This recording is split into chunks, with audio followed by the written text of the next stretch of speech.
This video sponsored by BuyMote. இந்த ஆப்போட லிங்கை வந்து டிஸ்கிரிப்ஷனில் கொடுத்துருக்கோம். வேணுன்றவங்க டவுன்லோட் பண்ணி பர்ச்சேஸ் பண்ணிக்கோங்க. Thank you. Welcome to Rajesh kitchen. நம்ம சேனலில் இன்றைக்கி என்ன பார்க்க போகிறோன்னு பார்த்தீங்கன்னா ராகி சிம்லி உருண்டை தான் பார்க்க போகிறோம். அது வந்து சிம்லி உருண்டைன்னு சொல்லலாம், இல்லைன்னா ராகி எள்ளு உருண்டைன்னு சொல்லுவாங்க. இப்போ வாங்க எப்படி செய்கிறதுன்னு வந்து நம்ம ராகி சிம்லி உருண்டை தான் செய்ய போகிறோம். இப்போ அதுக்கு வந்து இதெல்லாம் 2 கப்பு மாவு எடுத்துக்கிறோம். நம்ம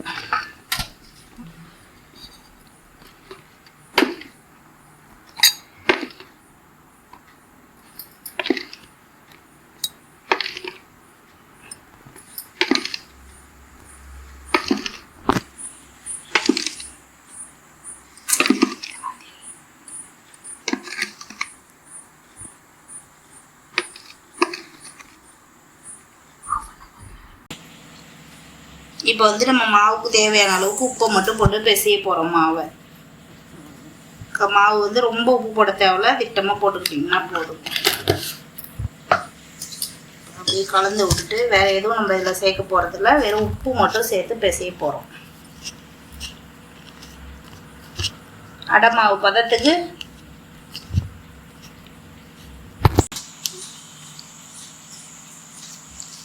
தண்ணி வந்து திட்டமாக ஊற்றி பிசைஞ்சிக்கணும். கொஞ்சம் கொஞ்சமாக தான் ஊற்றணும், நிறைய ஊற்ற விடக்கூடாது உடனே.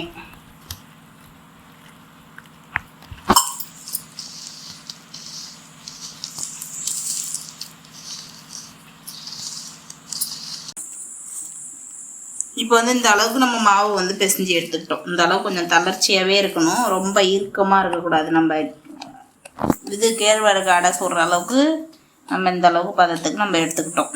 பாருங்கள், இப்படி இந்த அளவுக்கு தளன்னு இருக்கணும் மாவு. ரொம்ப கட்டியாக பிசைஞ்சிட்டிங்கன்னா ஹார்டாகிடும், நல்லாவே இருக்காது. இப்போ வந்து நம்ம தோசைக்கல்ல காய வச்சுட்டோம். இதில் வந்து ஒரு அடையாக தட்டி எடுத்துக்க போகிறோம்.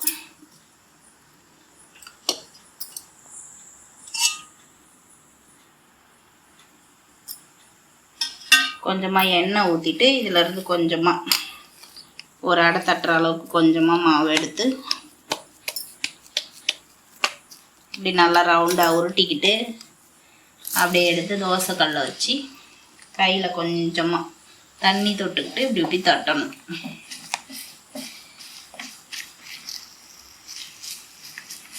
எண்ணெய் கூட தொட்டுக்கலாம். எண்ணெய் தொட்டு தட்டினீங்கன்னா இன்னும் நல்லா வரும், ஒட்டாமல்.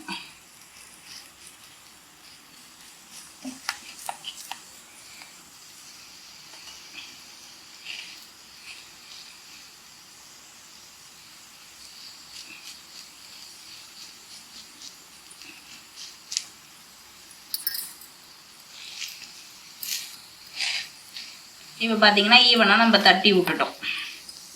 இதில் வந்து ஒரு சுத்திரம் லைட்டாக எண்ணெய்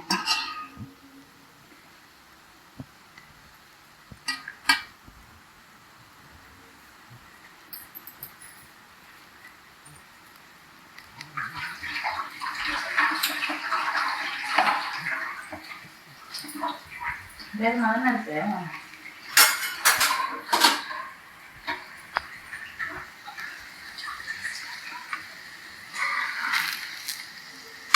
வந்து ஒரு பக்கம் நல்லா வெந்த உடனே நம்ம இன்னொரு பக்கம் திருப்பி போட்டுக்கிறோம்.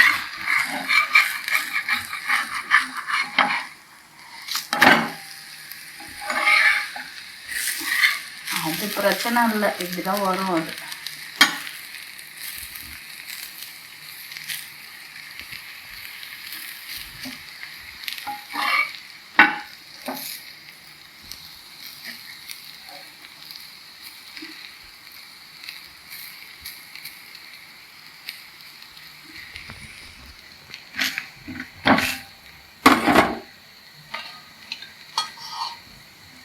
நல்லா ஆனில் வச்சே செஞ்சுக்கலாம், சிம்மில் வச்சு தான் செய்யணும்னு இல்லை. கொஞ்சமாக எண்ணெய் ஊற்றிக்கணும். மறுபடியும் எண்ணெயில் தான் அந்த அடை வந்து நல்லா வேகும், இல்லைன்னா அப்படியே மாவு மாதிரி இருக்கும்.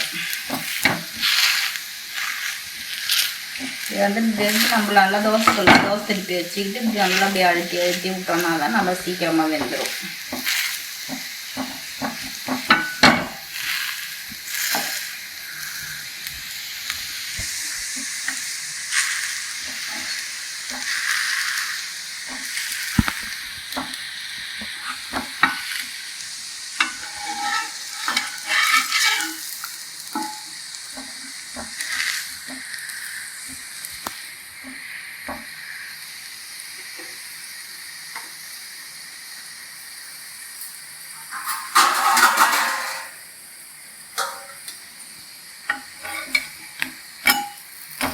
இப்படி அடை பார்த்திங்கன்னா நல்லா வெந்துருச்சு.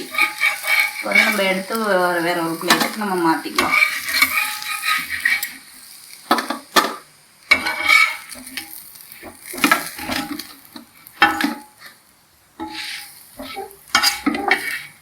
இதே மாதிரி நம்ம இருக்கிற மாவு எல்லாத்தையுமே அடை சுட்டு எடுத்துக்கிறோம். இப்போ வந்து பார்த்திங்கன்னா அடையெல்லாம் நம்ம சுட்டு எடுத்து வச்சுக்கிட்டாச்சு. இப்போ இதெல்லாம் ஆறட்டும். ஆறுறதுக்கு முன்னாடி நம்ம வந்து இன்னும் தேவையானது எல்லாத்தையும் நம்ம வறுத்துக்கலாம். இப்போ வந்து எள் வந்து 50 கிராம் அளவுக்கு நான் எள் எடுத்திருக்கேன். கருப்பு எள் தான் எடுத்திருக்கேன். இப்போ அது வந்து சுத்தம் பண்ண எள் தான் இது, அதனால் அப்படியே வறுத்துக்கிறோம். நல்லா எள்ளு படப்படன்னு பொரியிற வரைக்கும் நம்ம வறுத்துக்கலாம். இந்த அளவுக்கு நல்லா படப்படன்னு பொரிய ஆரம்பித்த உடனே நம்ம எள்ளை எடுத்துக்கலாம். ரொம்ப பொரிய விட்டோம்னாக்கா கருவிடும், ஒரு மாதிரி தீஞ்ச வாசனை வர ஆரம்பிச்சிடும். இப்போ வந்து நம்ம இதை எடுத்து வேறு பேனுக்கு மாற்றிக்கலாம். இப்போ வந்து நாங்கள் எடுத்த அந்த 2 கிண்ணம் மாவுக்கு வந்து இப்போ ஒரு 3 அடையே ஒரு சின்னதாக ஒரு அடை வந்திருக்கு, 4 அடை வந்திருக்கு. இப்போ இந்த அடையை வந்து நம்ம இப்படி சின்னதாக பிச்சு போட்டுக்கலாம். சின்னதாக பிச்சு போட்டுக்கிறோம். இப்போ அதுக்குள்ளே எள்ளும் ஆறிடும். இப்போ வந்து மல்லாட்டை பயிர் வந்து எடுத்து வச்சுருக்கோம். வறுத்த மல்லாட்டை பயிர் தான் வாங்கிட்டு வந்து வச்சுருக்கோம். அதனால் அதை வறுக்க தேவையில்ல. இந்த இதில் உங்கள்கிட்ட பச்சை மல்லாட்டை இருந்துச்சுனாக்கா வறுக்காமல் நீங்கள் அதை வறுத்து சேர்த்துக்கோங்க. நான் ஒரு 100 கிராம் அளவுக்கு மல்லாட்டை பயிர் எடுத்து வச்சுருக்கேன். 50 கிராம் அளவுக்கு எள்ளு போட்டிருக்கேன். அதே மாதிரி ஒரு 100-150 கிராமுக்கு வெல்லம் போட்டுக்க போகிறோம். இப்போ இந்த அடையெல்லாம் நம்ம வந்து மிக்சி ஜாரில் போட்டு கொஞ்சம் கொஞ்சமாக போட்டு கொஞ்சம் நைஸாக அரைச்சிக்க போகிறோம். அரைச்சி எடுத்துகிட்டு வந்து காமிக்கலாம். இப்போ பார்த்தீங்கன்னா இங்கே பாருங்கள், இந்த அளவுக்கு கொஞ்சம் குறப்பாக. நம்ம ரொம்ப நைஸாக அரைச்சோம்னா எண்ணெய் மிதங்குற மாதிரி ஆகிடும் இதில். அதனால் இந்த அளவுக்கு நம்ம அரைச்சிக்கணும். அப்போ தான் வந்து கொஞ்சம் அப்படியே வாயில் கடிப்படுற மாதிரி இருக்கும். இப்போ வந்து நம்ம எள்ளையும் வந்து இதிலேயே சேர்த்துக்க போகிறோம். எள்ளை வந்து சும்மா ஒரு பல்ஸ் கொடுத்தா மட்டும் போதும். ரொம்ப வந்து நைஸாகவும் அரைக்கக்கூடாது. அது கூடவே நாங்கள் 1 கப்பு வெல்லம், அந்த ஒரு கிண்ணத்தால் 1 கிண்ணம் வெல்லம் வச்சுருக்கோம். அதையும் இதிலேயே போட்டு நம்ம அரைச்சிக்கலாம். இங்கே பார்த்திங்கன்னா இந்த அளவுக்கு நம்ம அரைச்சிட்டு வந்துட்டோம். இதிலே நாங்கள் வெல்லத்தையும் போட்டு அரைச்சிட்டு வந்தாச்சு. எள்ளு பார்த்திங்கன்னா அப்படியே கொஞ்சம் அரை குறையாக அரைஞ்ச மாதிரி இருக்கணும். மல்லாட்டை பயிரும் அதே மாதிரியே தான் இருக்கணும். வந்து ரொம்ப நைஸாக அரைக்கக்கூடாது. இப்போ வந்து இதை வந்து நம்ம அடை மாவு கூட நம்ம சேர்த்துக்கிறோம்.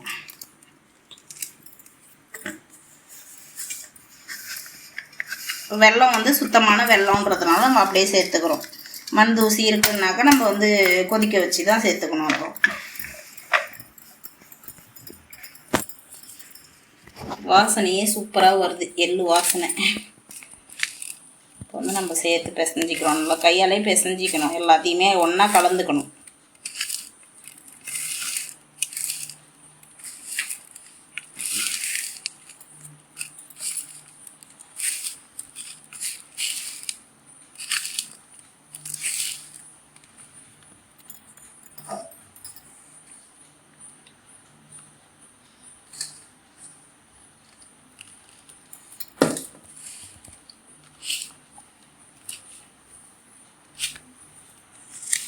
இப்போ வந்து நம்ம எல்லாத்தையுமே நல்லா பிசைஞ்சு எடுத்துக்கிட்டோம்.